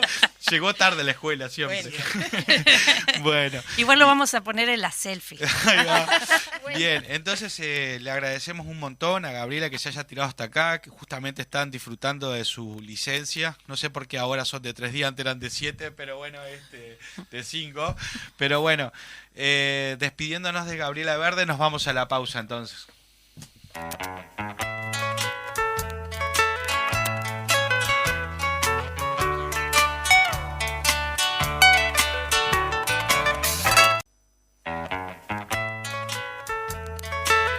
Bien, volvemos entonces con el último bloque de Voces del Interior, hoy con un programa especial dedicado para homenajear justamente a las maestras y a los maestros en su día. Hemos tenido la participación de varias maestras y bueno, y un profesor de arte de Salto, y también tuvimos en estudios a Gabriela Verde. Pero ahora vamos a ir un poquito más y nos vamos a ir hasta Río Negro porque vamos a conocer otro testimonio más de maestra, esta vez la de Casandra Jerez. Así que si Fede, si te parece, vamos a eso. Mi nombre es Casandra Jerez, soy de Fray Bentos, hace más de 20 años que soy maestra.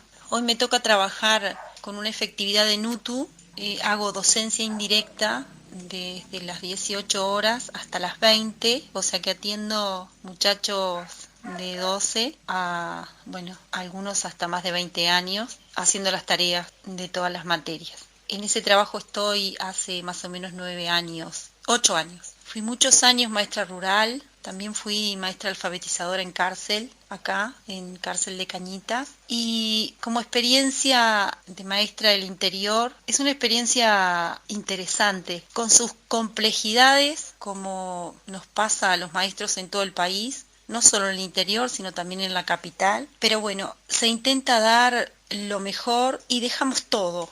Hay una gran diferencia en ser maestra en el interior, en ciudad, y otra cosa es ser maestra en el interior profundo. Son cosas muy distintas y experiencias muchas veces fuertes, porque en el interior profundo uno ve muchísimo más la desigualdad social. Generalmente ahí atendemos y educamos a hijos de peones de estancia, que en la ciudad puede pasar, pero ahí el contacto es mucho más directo con ellos. Entonces uno convive con esa realidad que muchísimas veces es un poco injusta para la niñez, ya que el niño culmina su horario de clase y muchas veces no va a hacer un deporte o no va a jugar. Obviamente que esto es a nivel general, no todos hacen eso, pero es como que ese proceso madurativo del niño es un poco más rápido. Y bueno, vivimos de todo ahí, vemos de todo. A veces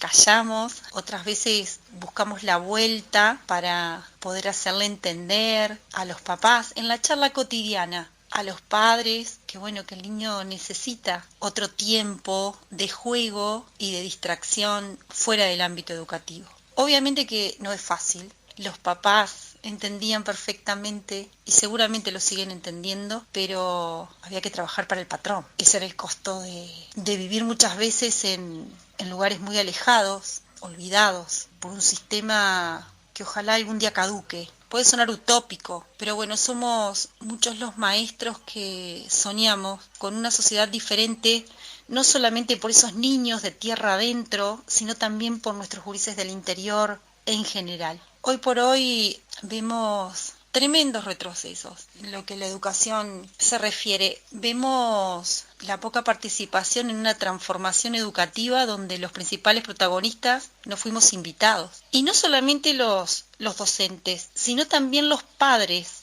o los adultos responsables de los niños, que también deben ser partícipes de esta mal llamada transformación educativa. Obviamente que un proyecto que responde a un sistema neoliberal, que en particular para nada estoy de acuerdo. Bueno, eso desde el punto de vista rural, que se ven muchísimo más las desigualdades. Los hijos de los estancieros no van. Una vez sola fui maestra de hijos de estancieros, que obviamente marcan su presencia, ¿no? Y si encuentran una maestra sumisa, mejor. Pero bueno, en algunos casos, y me incluyo, no encontraron sumisión. Encontraron una maestra o maestro bien plantado. Después la experiencia como maestra alfabetizadora en cárcel, obviamente que es una experiencia totalmente distinta. Ahí estamos hablando de cómo formamos para poder reinsertar en la sociedad a personas que cometieron diferentes delitos. Aquí en Fraiventos la cárcel queda a pocos kilómetros de la ciudad, es una cárcel granja, entonces es, entre comillas, un poco más llevadera la vida dentro de la misma. Yo fui, en ese momento que ejercí como maestra alfabetizadora, obviamente que estábamos en otro tiempo, en otro gobierno, teníamos más herramientas, trabajo que no fue fácil, pero todo es un aprendizaje, es un ida y vuelta permanentemente. Ese contrato didáctico que hacemos con los niños, también recuerdo que lo hacía con los presos. El mismo que hago cuando me toca trabajar en la escuela agraria, que son muchísimas horas. No quiero mezclar demasiado, pero quiero tocar todos los puntos. Eso sería en la parte de cárcel que me tocó. Trabajé ahí 3 años, tal vez un poquito más. El maestro siempre, por el lugar que pasa, deja su impronta, deja su granito de arena. Siempre queda algo,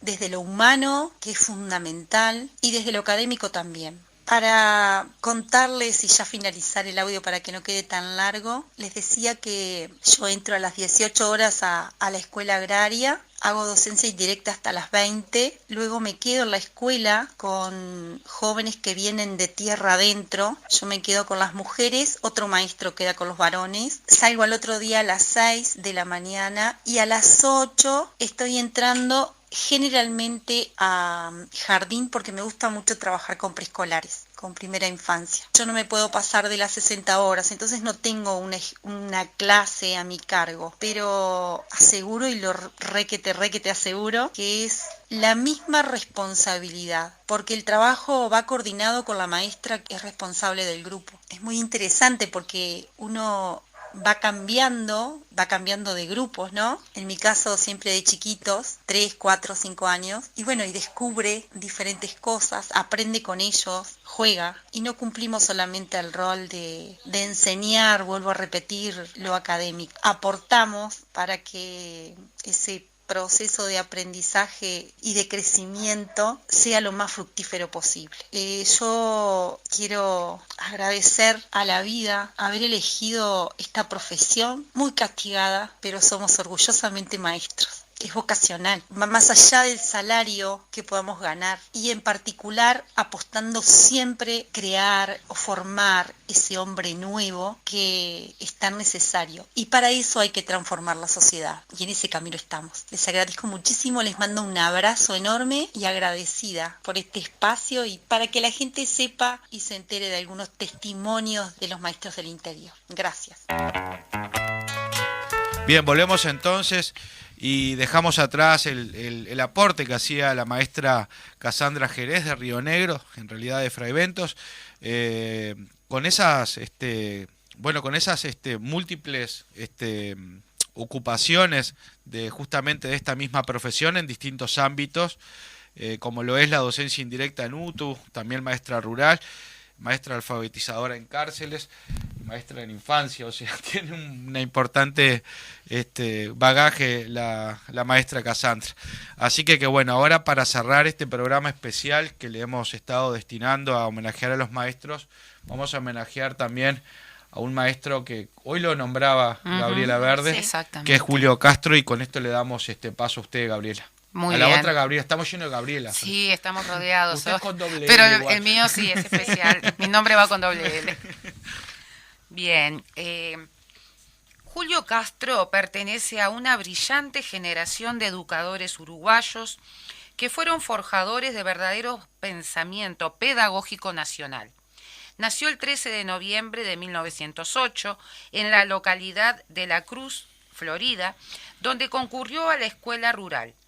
Recibido de maestro, durante 2 años consecutivos, 1939 y 1940, obtuvo el primer premio en el concurso anual de pedagogía con los trabajos El analfabetismo y programas escolares vigentes. Además de su actividad docente, maestro, director de escuela e inspector, fue periodista, columnista permanente del semanario Marcha, profesión que abrazó y ejerció como otra forma de docencia, y también tuvo una comprometida actividad como gremialista. Su pensamiento y su obra tienen 2 características destacables.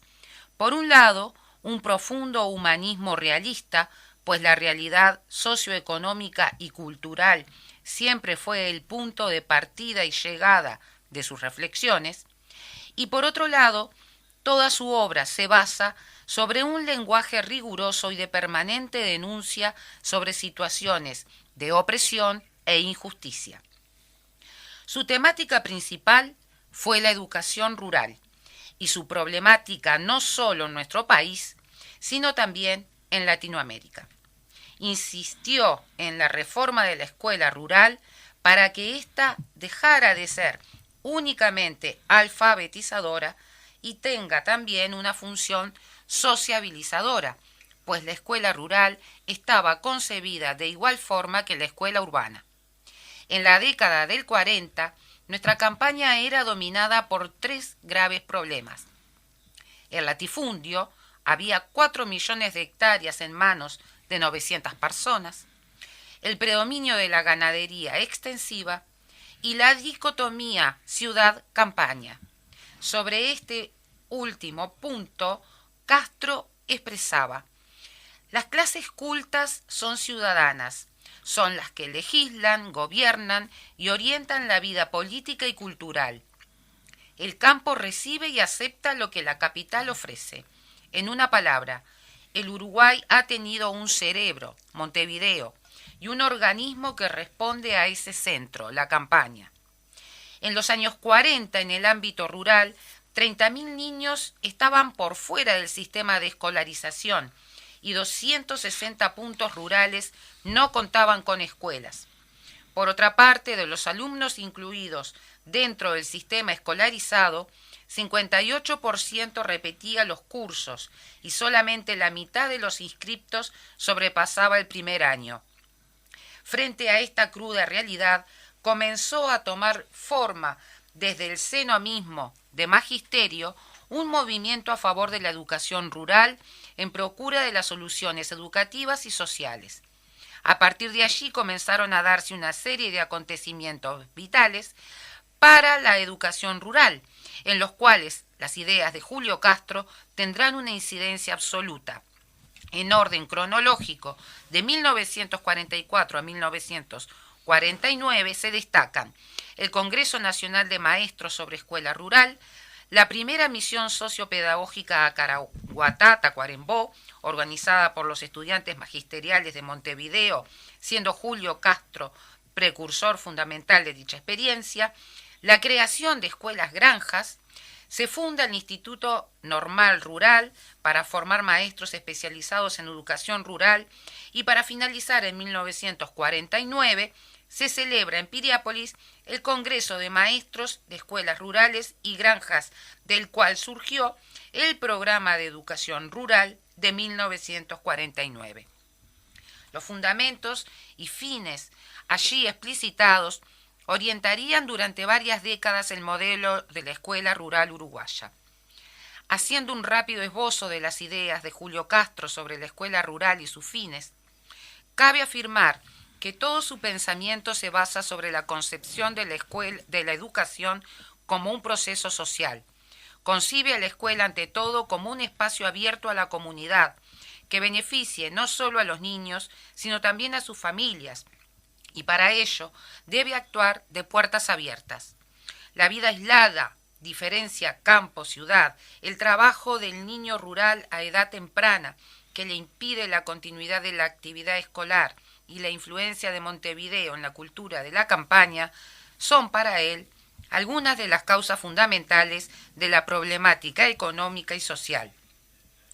Julio Castro fue secuestrado por la dictadura civil-militar el 1 de agosto de 1977.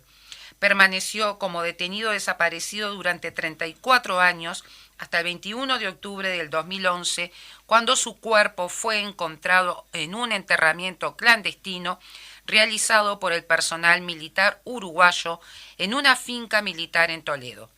Su desaparición y búsqueda fueron emblemáticas, ya que fue la primera desaparición forzada enmarcada en la represión de las dictaduras en América, investigada en particular por la Organización de Defensa de los Derechos Humanos. Su nombre sigue siendo hasta hoy sinónimo de la gran transformación operada en la educación rural nacional, etapa fermental de la educación uruguaya en la que se fue gestando desde la reflexión y la acción una verdadera pedagogía nacional que pudo concretarse en propuestas educativas de avanzada. Muy bien, muy lindo el informe, Gaby. Bien, y de esta manera entonces culminamos esta sección dedicada a este programa especial a los maestros y a las maestras en su día. Y ahora, como es habitual, vamos a recibir algunos de los informes de nuestros compañeros del interior. Vamos al informe de Magela Altier de Rocha. Muy buenos días. Desde Rocha les envía informe Magela Altier para Voces del Interior. En este mes de septiembre, comienzo de la primavera, en horas nada más. Estamos además en el mes de la diversidad, que con una marcha y actividades binacionales tendrán su centro aquí en la frontera Chuy-Yui. Habrán charlas, talleres, proyección de cine, presentación de libros, feria artesanal, culminando con un acto en la Plaza Artigas de esta ciudad. Las actividades han sido organizadas por grupos LGTB queer con el apoyo de la institucionalidad municipal y departamental. Por su parte, las organizaciones que trabajan en temas de género y diversidad en las distintas localidades están coordinando esfuerzos para consolidar una colectiva, una red departamental. En esta semana se realizó una reunión con la asistencia de representantes de diversos grupos del departamento, donde se resolvió consolidar y ampliar este espacio, apoyar y enviar un saludo a las actividades que se realizarán en el Chuy y emitir un comunicado conjunto a los medios y a las redes, señalando, poniendo énfasis en las problemáticas más profundas que les preocupan, para no quedar limitadas solamente a los eventos festivos dirigidos al turismo de diversidad, sino para desarrollar empatía, redes de contención, dirigidas a las personas más vulnerables de estos colectivos que siguen siendo invisibles para obtener el apoyo real que necesitan. Se realizó un encuentro nacional de alcaldes y alcaldesas del Frente Amplio durante esta semana en La Paloma, con la presencia en la apertura del presidente del Frente Amplio, Fernando Pereira, la intendenta Carolina Cose, los intendentes Yamandu Orsi y Andrés Lima. La mesa de representantes de Juan Lacase, Canelones, Montevideo, Salto y La Paloma estuvo destinada a compartir experiencias locales y luego se dio lugar a una exposición sobre turismo y desarrollo local en la agenda de los gobiernos departamentales y municipales, con la participación de compañeros, de compañeras de la Unidad Temática de Turismo del Frente Amplio. En horas de la tarde se habló sobre actualidad y perspectivas del proceso de descentralización y, por último, la bancada de alcaldes y alcaldesas tuvo su espacio para compartir logros y dificultades. También en La Paloma, en el marco del aniversario 148 de esta ciudad balneario y de la semana de vacaciones de primavera, tendrá lugar el próximo domingo 25 de septiembre la tercera edición de la Feria de Sabores de Rocha en el Parque de Skate de La Paloma, con cocina en vivo, stands de venta y degustación de especialidades culinarias de la zona y espacios recreativos para niñas, entre ellas la del pintor muralista Santiago Calero. Del 21 al 25 de septiembre tiene lugar el 6º Encuentro de Teatro del Este en el balneario Aguas Dulces. Comienza hoy, jueves, a partir de las 16 horas, con un desfile, a pura alegría, así lo han denominado, saliendo de la Biblioteca Popular de Aguas Dulces, tomará por Avenida Palafitos hasta la Avenida Cachimba y Faroles. Participan grupos del departamento como Tatú Teatro de Cabo Polonio, Naranja en Movimiento de Punta Rubia, el grupo de Arachania, el Taller de Teatro Adolescente de La Paloma y Amarte, un grupo de mujeres teatreras de Punta del Diablo, entre otras propuestas cuyas presentaciones serán todas a la gorra. Mientras tanto, en Punta del Diablo, la Mesa de Usuarios y Usuarias de Salud sigue realizando actividades de información y sensibilización a la comunidad. Entre ellas se destaca, por estas horas, el entrenamiento en reanimación cardiovascular a cargo de técnicos y técnicas de ACE, pensando en la importancia de estar preparados, sobre todo en verano, cuando la población del balneario se multiplica por 5. Otra localidad del interior del departamento que tiene actividad este fin de semana es 18 de julio, también conocida como San Miguel, a 10 kilómetros de Chuy. Se trata de una fiesta para recibir a la primavera. En Plaza Constitución tendrá lugar una feria con música, con danza, actividades para que los grupos de estudiantes puedan además hacer finanzas para sus viajes de fin de año y, por supuesto, brindar oportunidades de socialización y diversión a la comunidad.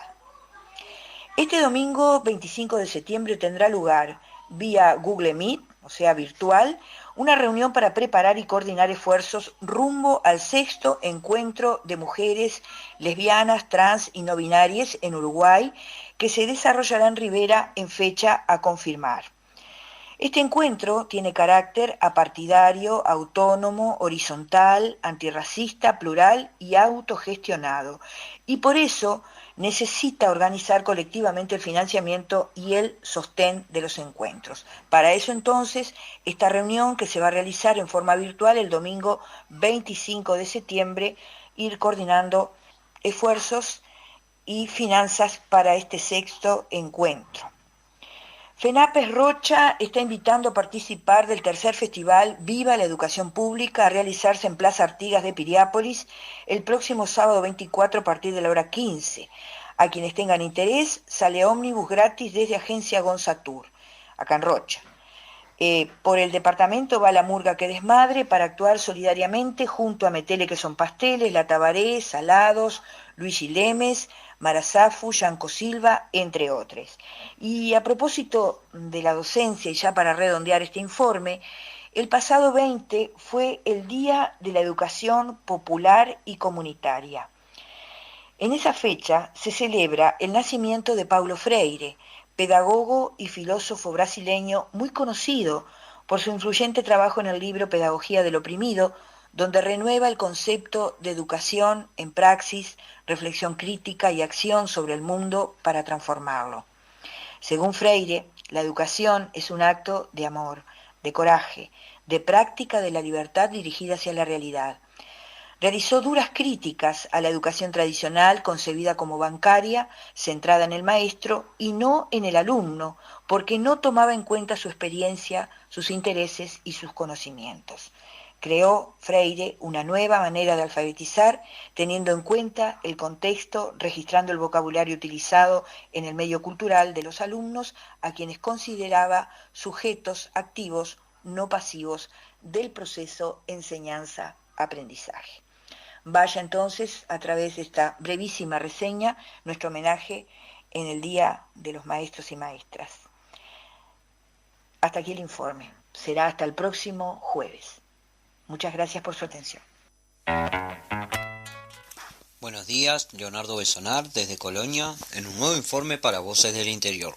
Hoy, 22 de septiembre, Día del Maestro. Vaya nuestro saludo a todos esos maestros que dedican esa gran vocación por enseñar, no solo a la parte docente, sino también enseñar los valores que nos transmiten, y sin dudas es un trabajo muy agotador y que requiere muchas horas más allá de las aulas. Vaya nuestro reconocimiento a esa gran labor.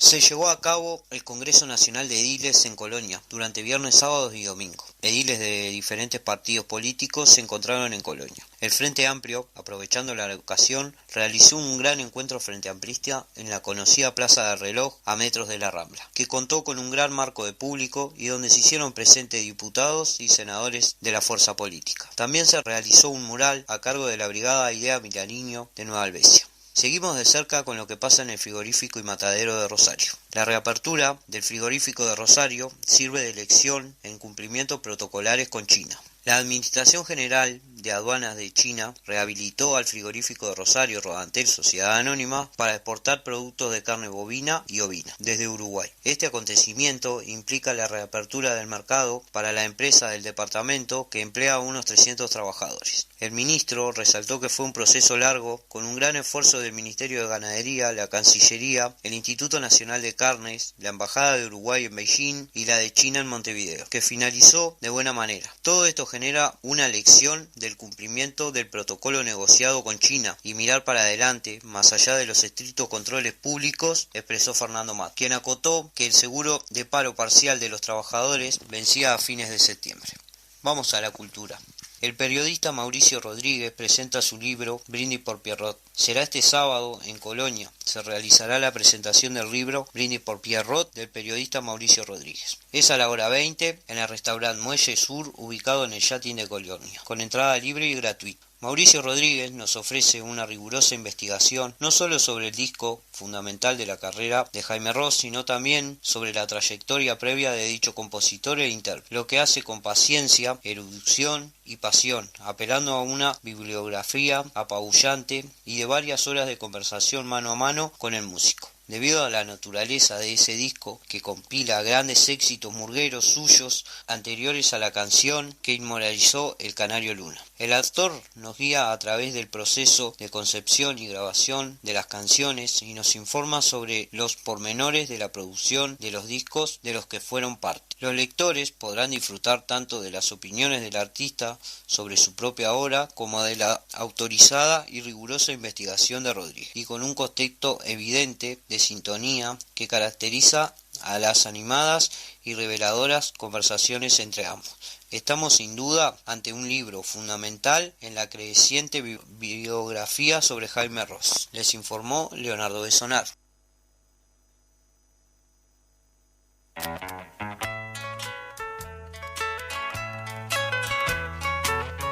Bien, volvemos entonces ya al final de nuestro programa. Y bueno, estamos muy cerquita de lo que es el programa número 52. Y cuando llegue el programa número 52 vamos a decir feliz cumpleaños, Voces del Interior.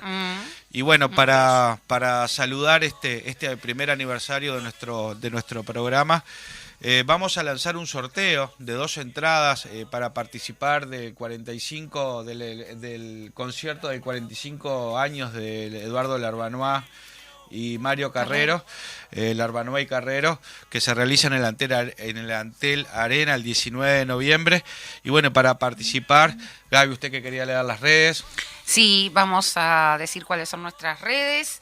En Facebook, @Voces del Interior, Instagram, Voces del Interior Uy, y tenemos la gran alegría de decirle a todos que nuevamente contamos con nuestro WhatsApp, así que vamos a refrescar el número para que todos se puedan comunicar.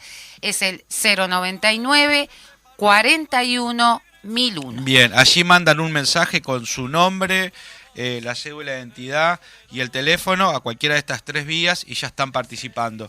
¿Dónde va a ser el festival, le dijiste? En el Antel Arena. Ah, la Loma del Quinoto. Bueno, sí. Rápidamente, porque ya estamos pasaditos de tiempo, invitar para el acto que se va a realizar mañana viernes ¿A qué hora es el acto, Gaby? A las 18:30. 18:30 allí en la avenida Mario Ferreira y calle 12 de Parque del Plata.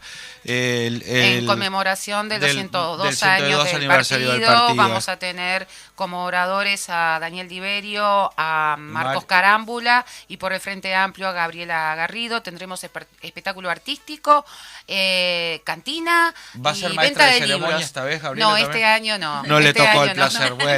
Bueno, de esta manera, rapidísimo, si quieren despedirse, Sara. Bueno, no. Feliz cumpleaños mañana, Bueno, gracias, Sarita. gracias, Ahora nos vamos a ir a gracias festejar todos, con Sarita. Muchas gracias. Gracias. Gracias, Fede. 32. 32. Bien.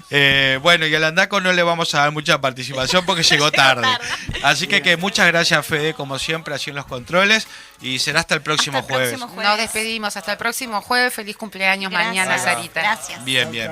Darle fuerza para continuar.